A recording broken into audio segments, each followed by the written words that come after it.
Welcome back to the Mom and Mind podcast. I'm your host, Dr. Kat. On our episode today, we are talking with Catherine Gant about body image issues, eating disorders, and disordered eating, especially as it relates to pregnancy and postpartum, and how it can impact your mental health.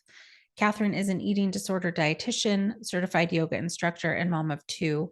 And she uses her years of experience of nutrition training, eating disorder experience, and yoga to help people change their relationship with food and their bodies. We have a really fantastic discussion around some of the challenges in OB offices or with care providers who maybe don't have the knowledge or information or education or even resources to provide to clients or patients who are dealing with eating disorders, disordered eating, or body image issues. We also touch on the weight bias in the medical field and the connection to that and diet culture contributions to body image struggles in postpartum, as well as in pregnancy. Catherine focuses her work on pregnancy and postpartum nutrition, mindful intuitive eating, health at every size, and non-diet approaches when counseling clients. She serves on the executive board of WNC International Association of Eating Disorder Professionals and is very passionate about helping people to understand that they do not need to subscribe to the societal pressures that really impact our health and mental health in pregnancy and postpartum. She's really passionate about making sure that pregnant and postpartum moms know that they have options when it comes to moving through pregnancy and their relationship with food and their body. So let's meet Catherine. Welcome, Catherine. Thank you for being with us. Thank you for having me. We haven't really touched on eating disorders in pregnancy in a little while, so I'm really glad that we're coming back to that on this podcast because you know how important it is. And from a mental health perspective, it's not thought of very often, unfortunately, when it comes to perinatal issues. So Sure. um, it's really important. I'm interested in how you got to kind of marry these specialties. Sure.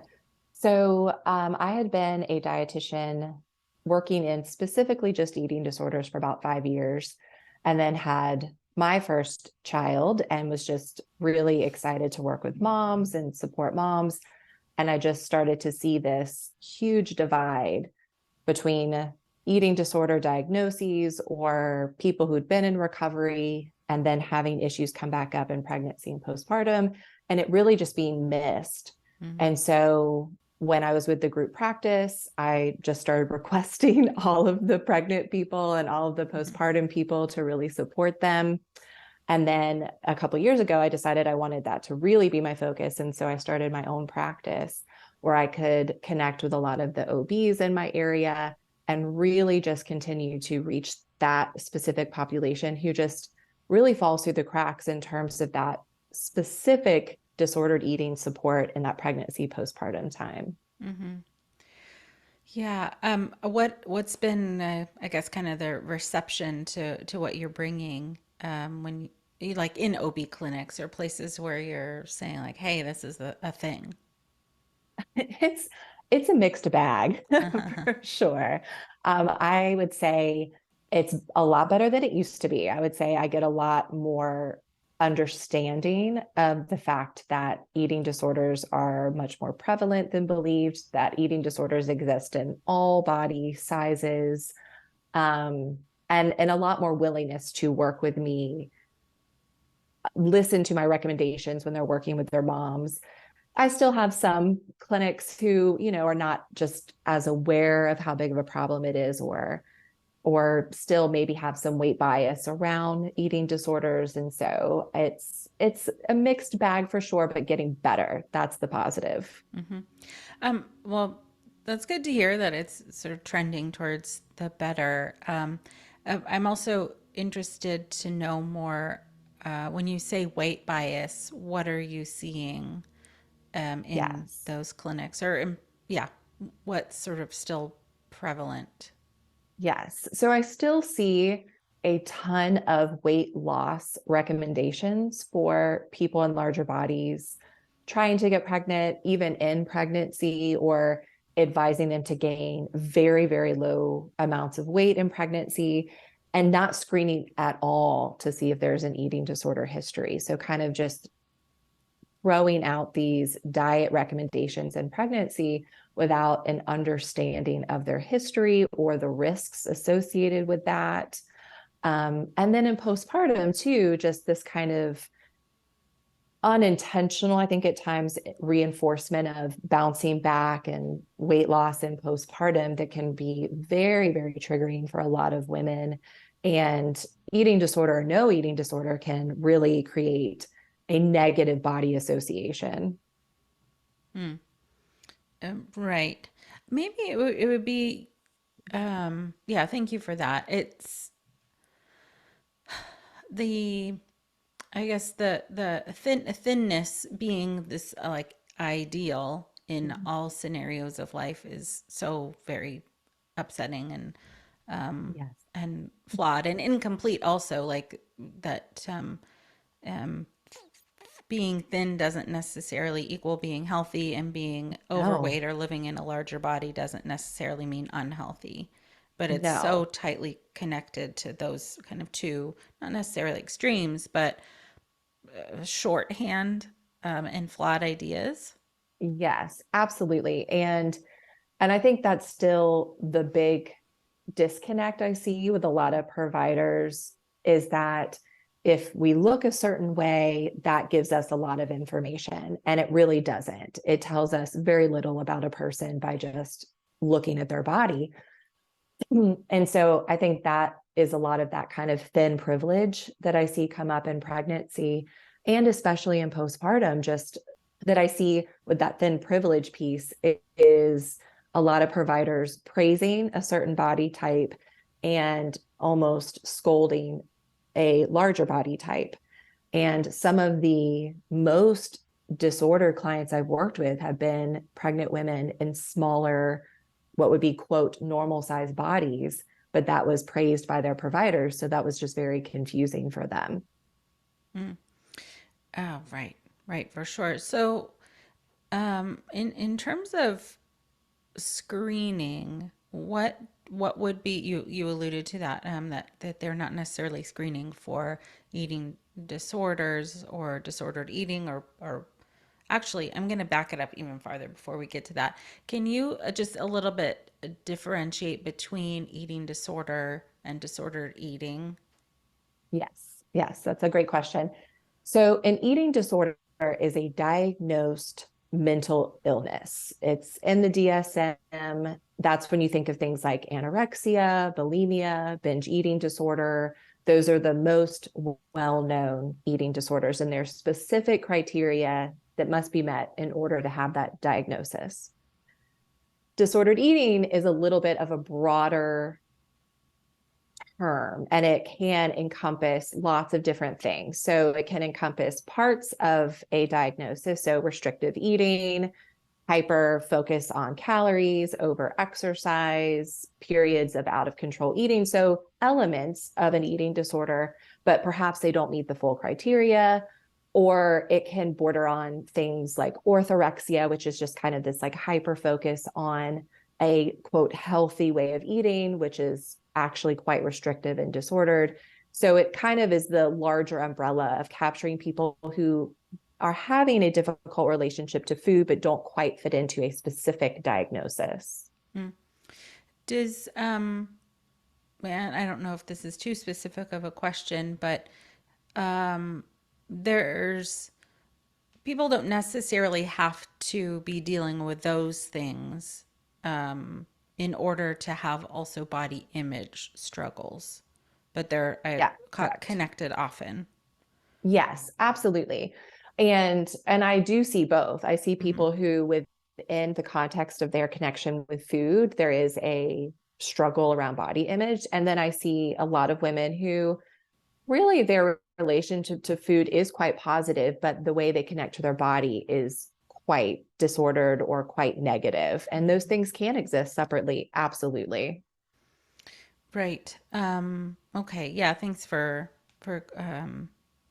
clarifying that a little bit more, because it's I don't know, just with a lot of things, especially as it relates to women's health and women's bodies, um, things get sort of conflated or confused, meaning like we don't talk about it enough, so people don't have enough information to understand even what's going on for themselves, let alone to explain it to a provider, let alone maybe know what's going on if a provider is asking the wrong questions. Mhm. Right. And, and I think that ties in a lot to the way our culture is a lot of women don't think of it as a problem, right? That because our culture is so focused on dieting, weight loss, good food, bad food, it can feel like this isn't disordered. This is just what is expected. This is normal. Or I am doing something that feels abnormal, like feeling as if I'm out of control with eating. So I'm going to be very private about it and not share it because I feel shame. Mm, And then if the provider isn't asking any questions or they're perhaps supporting certain ways of eating in pregnancy and postpartum, it really can lead to being unsure if there even is an issue. mm-hmm. Right, right. I'm thinking that made me think of people who might be hearing, you know, stuff from their provider about don't gain too much weight or Yeah. whatever that is, and outwardly saying okay, but inwardly maybe feeling scared or worried or ashamed or Yeah. Yes. And that's one of the big things when I do talk to providers is even if you are worried, a lot of providers have a hard time when I say, let's just not give any weight recommendations to clients mm-hmm, or patients. I get a lot of pushback on that, probably more than anything. And so what I try and shift it to is be curious then. If you are concerned about how much weight someone is gaining in their pregnancy, be curious about that. What is your day-to-day diet looking like? Do you feel comfortable around food choices? Do you have access to food? How do you feel when you're eating during the day? And that can give us a lot of information and come from a less shaming point of view mm-hmm, and can hopefully encourage women to share more about how they're eating versus being afraid to mm-hmm, if their OB is worried they've gained too much weight. mm-hmm. Yeah, so you kind of giving providers a direction on how to interact in a way that could be more supportive. That makes a ton of sense because I can't imagine this is necessarily thoroughly addressed in medical school or even after that. You know, for a lot of people, Mm-hmm. going through school is just the first part, and additional training for whatever the discipline is required for this, like understanding the nuance. It really is. And I really love OBs. It can sometimes sound when I do these talks like I don't like OBs, but I love them. I work with so many of them. And I love the work they do and the care they provide to their patients. And I think it is often just a lack of training or Mm-hmm. understanding. And I did a talk at a conference last year and it was for perinatal providers. And I was like, who here works with eating disorders? And very few people raise their hands. Mm-hmm. And I was like, well, actually, all of you do. I was Mm-hmm. like, because you might not know it, but you are absolutely working with women with eating disorders if you work with women. So Mm-hmm. it's about knowing how they might show up, Mm-hmm. understanding that there are just so many variations to disordered eating and eating disorders, and how can we start screening in a way that's reasonable. I understand they're not going to do these long screening tests that take a really long time, but even a few simple questions can be helpful. Just simply asking, have you ever had a history of an eating disorder? Mm-hmm. That's rarely asked, and that can give a ton of information. Mm-hmm. Or just asking, how are you feeling around food? Does it feel comfortable or does it feel uncomfortable? Mm-hmm. And simple questions like that can really provide a lot of information. I I assume too that maybe a similar issue arises for eating disorder specific support as it does with all mental health support when it as related to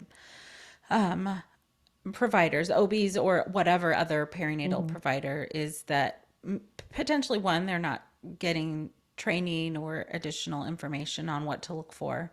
And then also where to send people if there is a concern or the patient or client is having some challenges. Sometimes providers don't ask questions because they don't know what to do after if somebody is struggling. So I want to come back to screening in just a moment, but I assume that since you're in a clinic, that people would be referred to you if they do tell their provider that they're having challenges. Um, yes and no. I have my own practice and I've just contracted with some OBs. Mm-hmm. And even with the OBs I've contracted with, I still get far more gestational diabetes referrals and things like that compared to eating disorders. Mm-hmm. But when I do first meet OBs, that is something I hear all the time is I don't even know where to send them. I don't Mm-hmm. when I if they do tell me that they're having an issue with food, I'm unsure what to then do. Yeah. And so I do think that is a barrier. There's one, I would say, and a lack of eating disorder specific dietitians Mm-hmm. and therapists in Mm-hmm. certain areas, but then even more specialized of what to do with it while they're pregnant and in Mm-hmm. postpartum, which is just its whole other unique time frame. Yeah. So it can feel really overwhelming to know what to do once you have that information about the patient. Right. Then going back to screening, you mentioned that there's just a couple of initial questions that providers could ask, but what are the other options for screening? So there are, you mean just like different types of questions? Either questions, or you also alluded to like longer questionnaire Mm-hmm. forms that Yes. maybe an Yeah. OB is not trained to do, but Mhm. what are just in general screenings that could be used? Sure. So, yes, so there are some already kind of outline screenings. There's the SCOFF, which is one that I usually recommend. It's short, it's concise, it gives a lot of information. It can be quickly done by a nurse. And then I have some OBs that will just work in two or three kind of quick questions. Do you have a history of disordered eating? Do you currently struggle with anything around food? It can be vague and they can still get information. Mm-hmm. Also, sometimes just checking in with, are you comfortable being weighed? Which I think is Mm-hmm. something that is often overlooked and something that we do over and over and over again in pregnancy and can be an incredibly triggering event for women, but it is rarely asked their comfort level around that. Mm-hmm. And so I try and give super simple ways and more structured ways that Mm-hmm. OBs can start to bring this into their practice Mm-hmm. in order to make it as seamless and as easy as possible without adding, too many things where they Right. are Yeah, turned their off time is by so limited it. already. And Yes. certainly a lot of people are coming in with, like patients are coming in with a lot of questions about other things Mm-hmm. as well. So it's hard to attend to everything in like whatever, 10 minutes or however Yes. short the appointment time is. Mm-hmm. Um, It's and so that, true. that is hard. So then they could be kind of assessing over multiple office visits. Mm-hmm. And I always recommend that because it can be something that shows up later and Mm, is often what I see, especially with my clients who maybe had a history of an eating disorder and then maybe have been in a good place in recovery for a while. They get pregnant, we're feeling great, and then the body's changing. And towards the end, it's changing more, and more people are commenting on your body. And that can be a really triggering time. And so maybe first half of the pregnancy, things were going great, but second half of the pregnancy, things are feeling more complicated. And so I think some sort of check in throughout the entirety of pregnancy is really helpful. mm. Um, I wonder how the um, gosh, maybe this is too specific, but like how weight bias changes throughout the pregnancy. Like if, and it would be so individual too, but right, because people's bodies are changing. If, let's say, if somebody's like, quote unquote, not gaining enough weight, Mhm. versus they're gaining more weight than is recommended by the doctor, they're going to get different recommendations. Yes. Are you, what are, I guess, what are you seeing the difference between people who tend to have like smaller bodies versus larger bodies and less um, a weight gain versus more weight gain? Are you Sure. seeing all um, all people? Yeah, I do. I see all body sizes. And I definitely more often than not see it approached very differently. And this is again not across the board. There are some amazing body neutral body neutral OBs out there. But I would say what I see more often is even if someone's losing weight, if they feel the baby is growing fine, then they are dismissive. They're like, oh, baby's tracking fine, you're fine. Oh, Even not sure why the mom's losing weight. Some do check in, but a lot don't. A lot of my clients will be like, I lost weight at my appointment again. And the doctor just said the baby looks fine, so you're fine.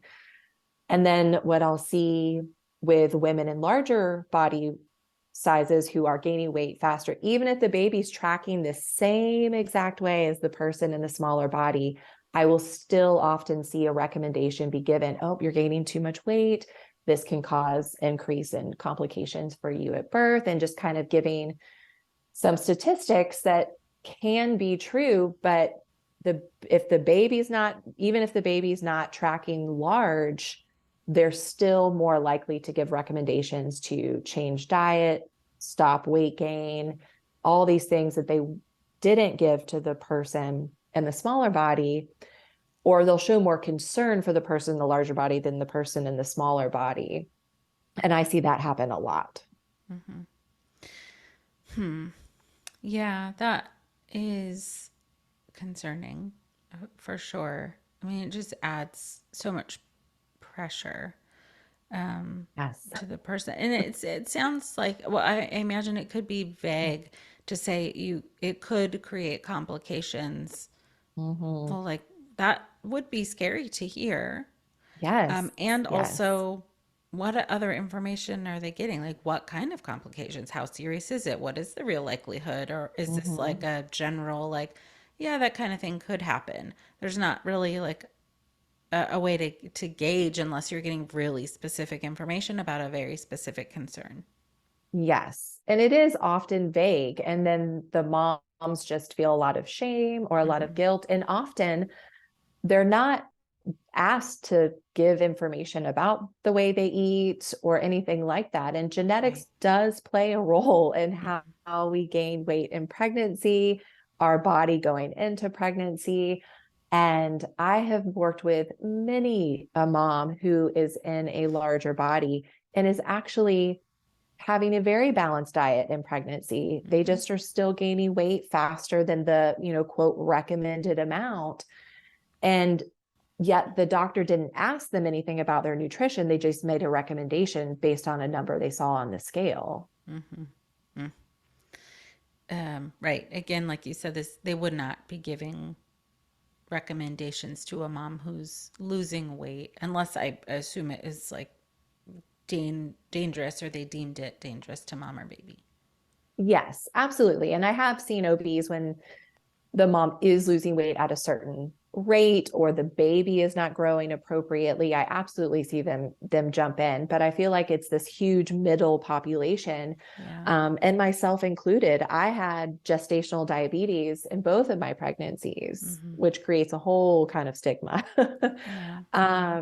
And I was struggling to gain weight towards the end, and in my third trimester I was actually losing weight, and no one said anything. And it wasn't until I brought it up that it was even addressed. And and I was fairly dismissed. They were like, well, the baby's fine. And I was like, well, I don't feel good. I was like, I feel like I'm not getting enough nutrition, and I'm a dietitian. I know what I should be doing. So imagine someone without the background or understanding how they might feel in this situation. And what if I had been intentionally restricting and that's why I was losing weight? Just having some curiosity when we see things around weight going in a certain direction. Yeah. Yeah, absolutely. Um, what are you seeing in regards to the disordered eating or eating disorders as it relates to anxiety in pregnancy or Or postpartum? so I definitely see it in pregnancy too. A lot of what we do know, and who knows, chicken or the egg, but there's a huge link between anxiety, depression, and eating disorders.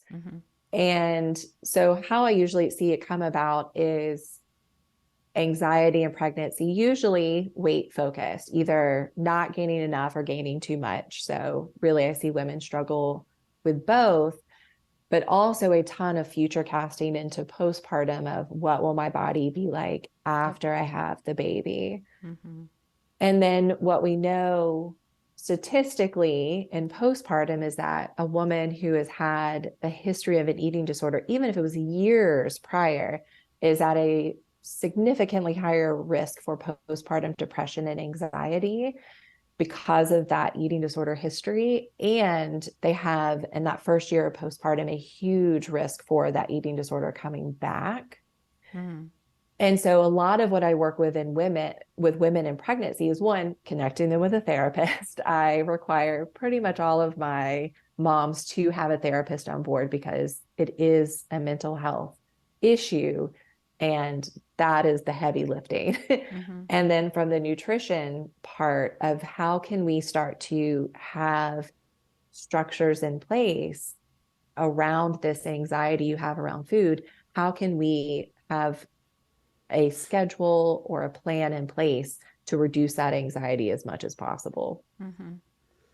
Yeah, I wonder what I'm going to kind of take a step back and take a broader view of just how people view dietitians when they're coming into your practice. Are they assuming that you're going to like tell them that they can't eat, or like what are the assumptions about going to a dietitian? Yeah. Yeah, that's actually such a good question, because I would say most people think of dietitians as people who help people lose weight. And that's what dietitians do, is that we help you figure out what's a good food and what's a bad food and how you can stay fit. And there are definitely dietitians who do that. And then there's kind of us non-diet dietitians, is how we sort of refer to ourselves. And I actually, in my discovery call that I do with every client before we actually schedule something, is I tell them up front that I am not a weight loss dietitian. I am a non-diet dietitian. My job is to have you develop a healthy relationship to food and a healthy relationship to your body. And I am weight neutral as to how your body responds to that. And sometimes that ends our work together. Right. Because that is not what they're looking for. But much more often than not, that is actually a kind of a breath of fresh air. And the idea that, okay, I can talk about my body, I can talk about my food, how I feel about food, and it be in a completely weight neutral environment. I imagine there are less of your type of dietitian than the Yes. other types. Yes. It is a growing population though. So Oh, when good. I think about when I first graduated and, 10 years ago, I knew of no non-diet dietitians. Everyone had a fairly weight bias, food bias way of approaching nutrition. And so this is definitely a different way. There's definitely pushback when people hear me say there's no such thing as a bad food. There's always someone ready to have something to say about that. So it is a smaller population, but we are out there. So I always Mhm, encourage moms to search for non-diet dietitians mhm, or health at every size dietitians, things like that, that can really help align you with recovering that relationship with food. mhm. Wow, it is so deeply, deeply ingrained, the Yes. like the diet culture-y parts of this from I think it was just so big in the 70s and 80s. Mhm. You know, so much so that it's just like in the air. It's like what people think of. Mhm. Prior to that, I'm sure there were other types of things, but this there was like the jazzercise, age and the diet Yeah. pill age, and Oh yeah. I remember that being so prevalent at that time, and certainly Mhm. it takes different characteristics now, but it's sort of just kind of ingrained in the mentality that even the word um, diet or dietitian is so closely related with weight Yeah, loss and it is. shaming.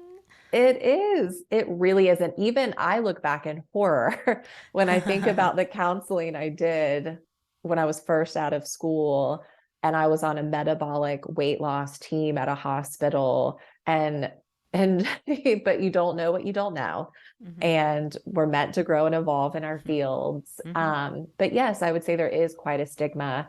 And and it is hard to undo it, when there's a small group of people saying, no, it can be done differently. But then the rest of the world and the culture around you is saying, well, no, you should diet. You should want to lose all that baby weight. You should, make sure you don't gain too much, all of these things that are really praised.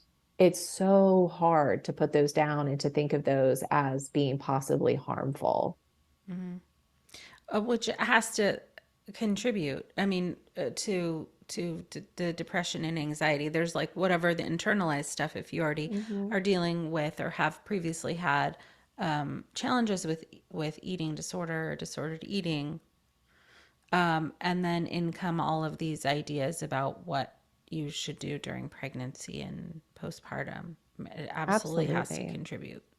It does, just from the mental strain of it, right? Of Yeah. it's never good enough. I haven't bounced back quick enough, or I don't do this enough, or whatever. I mean, postpartum is just such a intense time. And then just from a biological standpoint, whether we're undernourished or overnourished, we're impacting our postpartum hormones, we're impacting our serotonin, our dopamine, and our cortisol. So all of these things that can also contribute to that anxiety and depression piece become really elevated, and you're sleep deprived, which makes anxiety and depression worse. Mm-hmm. And sometimes our ability to nourish ourselves is circumstantial. We have this new baby. We're so focused on feeding this baby, we forget to Yeah. feed ourselves. Right. So there's so many ways our nutrition in postpartum becomes skewed, which then impacts our anxiety in postpartum and our anxiety and depression in postpartum as well. Mm-hmm. Right. I like how you said that. It's circumstantial. Plus, you alluded to like the genetic components, um, sleep, sleep deprivation, and then, oh gosh, it's too complex to whittle it down to like you should eat less. Yeah, I know. It feels like our culture thinks that's the answer to everything, but it's really not. No, it's like quite the opposite, like I damaging know. in so many Yes, ways. so many ways. Does how have you seen the, I guess, depression or anxiety impact people's ability? I'm kind of thinking from the inverse relationship, Hmm. like their capacity or challenges with hearing your like recommendations or Hmm. suggestions on the more neutral, body neutral approaches. Sure. So it definitely has an impact. So I think when we're having either anxiety or depression or a combination of both in postpartum, it can really limit that kind of executive functioning piece. I'm making so many decisions about this baby. I don't have the brain space to make decisions for myself. So I'm going to do whatever is the path of least resistance. And so for some people, I'm just not going to stress about eating, which means I may not eat hardly at all during the day.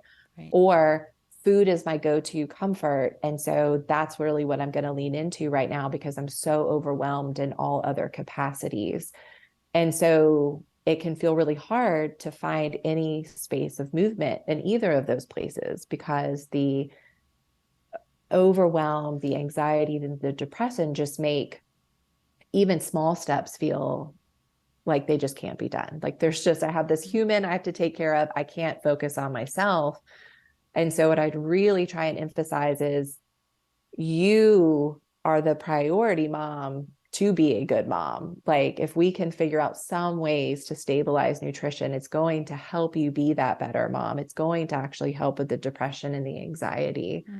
And that is why I usually require a partnership with therapists because that's the key. That's what pulls it all together. I can give some concrete structure and support and education, but if we're not really focusing on that anxiety and depression piece, then none of that would even matter. Right.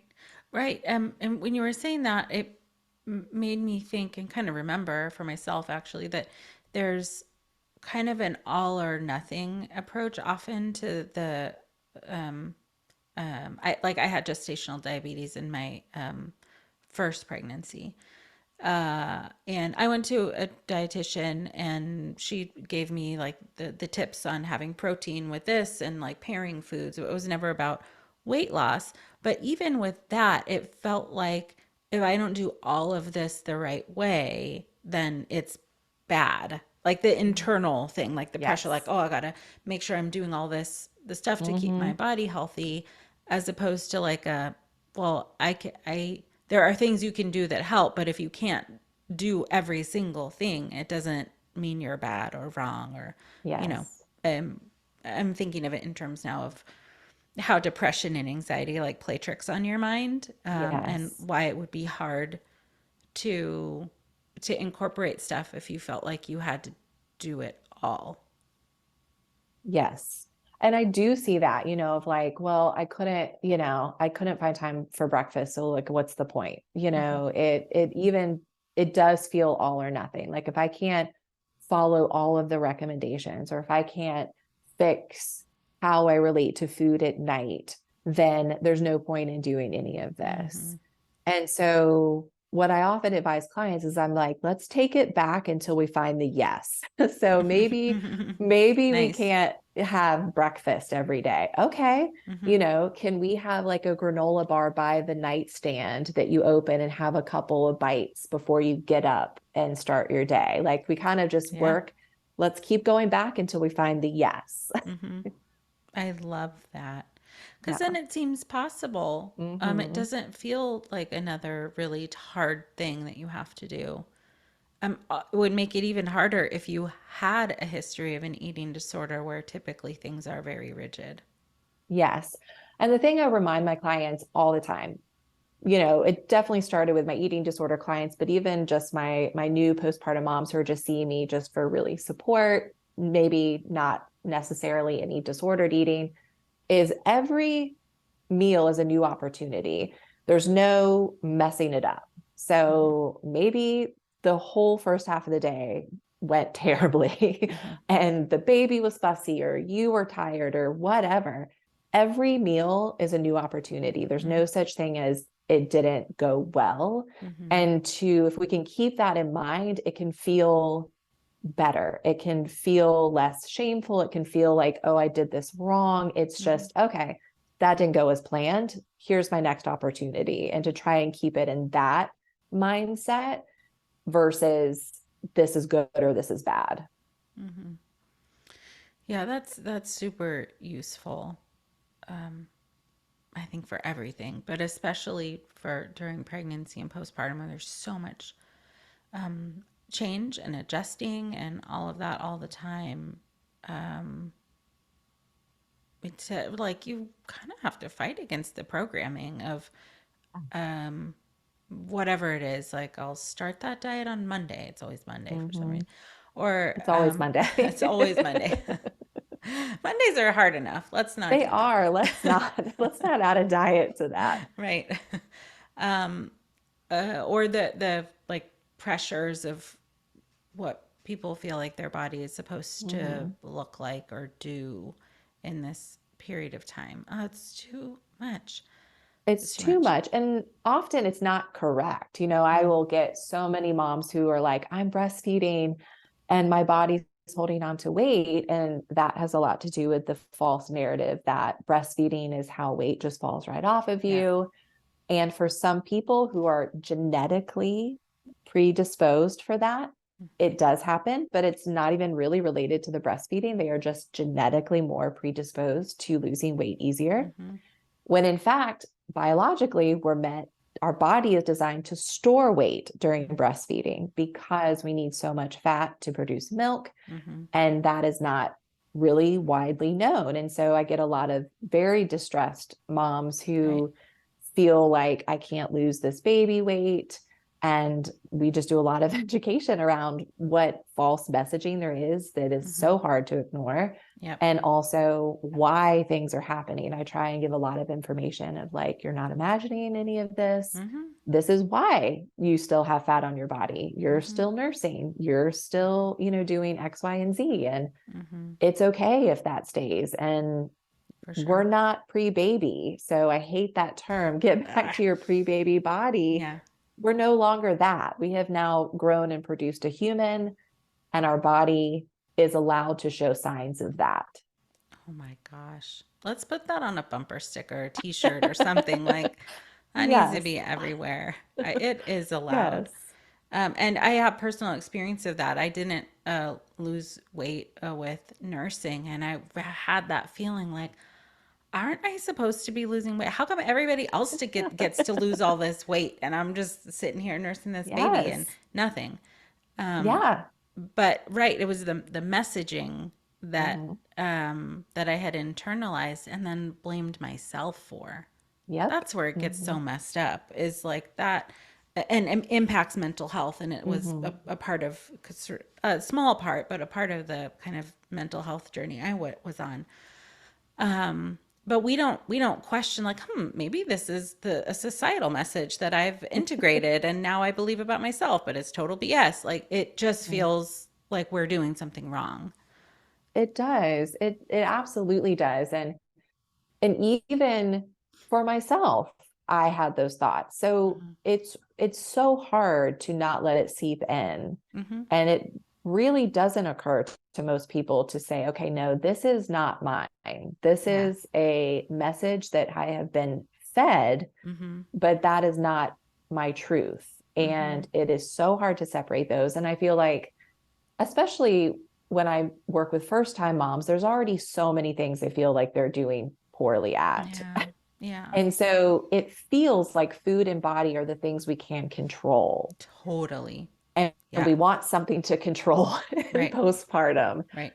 And so then it really feels like, well, I can't even do well of the thing I can control, when really there's just so many things outside of our control, even with food and body. Mm-hmm. Yeah, that is such a really good point that, is another contributor to feeling anxious or feeling depressed. Like that out of control feeling is really real and it has a Mhm. very real impact. And you're right that in some ways it could feel like the easiest thing to control, and in some ways the hardest Mhm. thing to Yep. control, Yep. for sure.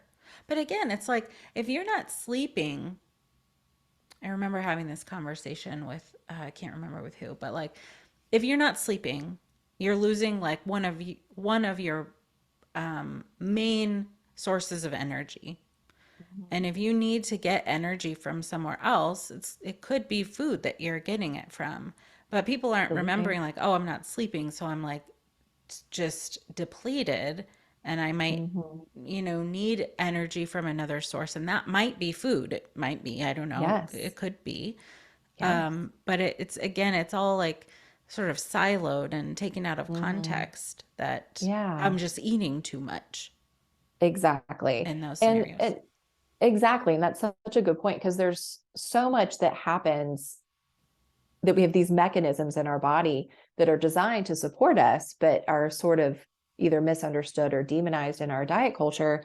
Whereas the lack of sleep is a great example. When we have a lack of sleep, we have a part of our brain that kicks in and says, okay, we need an energy source. Mm-hmm. Let's send a craving for a carbohydrate. A carbohydrate is a food that turns into sugar. Sugar is our quickest energy source. Great, go brain.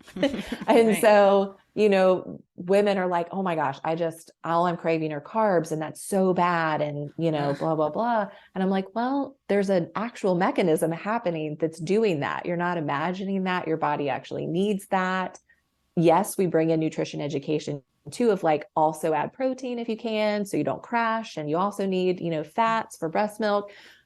But, I think there's just this lack of understanding around why our body is asking for certain things around food, why we have certain behaviors around food in postpartum that are completely natural, but feel overwhelming or scary or out of control. So for the people who are out there listening to this and getting all this really great information, and maybe even wondering for themselves if they have something going, how would somebody know? I guess from behaviors or patterns that you see as a dietitian, how would somebody Mhm. know that they might be struggling with disordered eating? Um, Maybe even versus just like it's hard to find time to eat. Sure. So, usually the things I see the most and are usually some of the red flags that come up for people is one, is food something that feels dominant to me? Like, am I always either thinking about food or worried about my food? Mm, When either am I going to have food next or am I eating too much? Just this kind of recurring intrusive thinking about food. That yeah. is probably one of the biggest things I see is it just taking up a lot of brain space, thinking Hmm. about food. If you find yourself denying your physical cues. That is also a big one. So I'm hungry, but I'm not going to eat. Or I'm really full, but I'm going to keep eating. These can also be some signs that there is something off with the connection or the relationship, the inability to honor our physical cues. Mm, Also, if you feel out of control around food, so that is another thing and kind of a like trigger word or pain point that I hear brought up a lot in my sessions of mm. I just feel like the food controls me and not Oh, that I have any control. So like either I'm too afraid to eat foods because it's a bad food, or I was taught I shouldn't eat this, or when I start eating this food, it feels like I don't know how to cut it off. So this feeling of loss of control around food, hmm. those are probably some of the biggest ones. And then for some people, it is just noticing I feel like my food relationship's different than others, right? So kind of almost just what's the landscape around you? Are Mm, you eating a lot less than other people in your house? Or are you feeling like you have to hide the way you eat? So this kind of noticing of different. mm, And if that feels that can, and usually that will bring up some sort of feeling, right? Like I have shame or guilt mm, or something, some sort of negative feeling emotion connected to my food. mm, Food should be much more neutral than that. hmm. And so when we are having those feelings is when I would say it's worth exploring more. Hmm. Um, yeah. So if somebody is, thank you for all of those points. I was thinking too that um, this those pointers would be for anybody at any body size, Yes. not just like um, I think what is again the like societal messaging is if you feel like you're eating too much, then that would be mean that you have a larger body, and it doesn't necessarily mean that, No, right? So we're no. talking about all And body I sizes. Exactly. And I remember earlier on, really link weight to those things. Like, so if you've lost a lot of weight or if you've gained a lot of weight, and certainly that's data I gather when I work with people. But one thing I've learned is that is just, it's too inconsistent of a piece of data. Is Yeah. some of the most restrictive clients I've ever had, their body has maintained a weight magically. And then some of the people who have struggled with pretty severe bulimia or binge eating disorder, they haven't gained a ton of weight, and so weight is really not a helpful piece of data most of the time. And so I really base it more on kind of behaviors around food, less so what is happening with the body. Right. Yeah. Thank you for that. So if people are noticing this for themselves, about themselves, what do you recommend people do? What are some steps people can take or Sure. look into? Sure. So I recommend a team approach. So if you're not already working with a perinatal therapist, I would seek one out. If there is a pretty severe eating disorder, trying to find an eating disorder therapist is going to be really helpful. But a lot of times, a perinatal specialist is really, really helpful just with the nuances of hormones and PPD and PPA. And then to also search for a dietitian. I think that nutrition piece is really important, and getting accurate nutrition education into the picture and the unique nutrition needs in pregnancy and postpartum from a weight neutral perspective is really helpful. And so looking for search words like health at every size, eating disorder dietitian, non-diet dietitian, these are some key words to look for to increase the likelihood you're going to get someone who will be, weight neutral. Fantastic. Yeah, I'm really grateful that you've shared all of this information with us, and it's especially useful to have these tangible things to do and to look for, because I imagine if somebody goes to look for a dietitian, what they're going to see first is the weight loss focused folks and Yes. how defeating that could feel. Yes. Yes. So right. Well, this has been a fantastic conversation, and I know Oh, good. really very supportive and helpful to everyone who's listening. So thank you for coming on and sharing all of this with us. Absolutely. I love getting to talk about it. Right? Spread the word. Awesome. Thank you. Absolutely. Thank you for having me. You can connect with Catherine on Instagram at dietitian_Katie Lady, or you can find her on her website, kgnutrition.org, where you will also find information about an upcoming retreat in January on body positivity for women. Having this kind of information and education is really, really important to people who are dealing with eating disorders or disordered eating. And what we've talked about today is that some people aren't fully even aware that they are dealing with something like that. Please share this episode. You never know who could benefit from this information.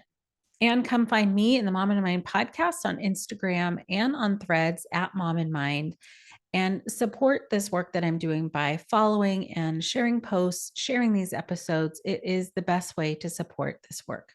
Thank you so much for being with us. Until next time.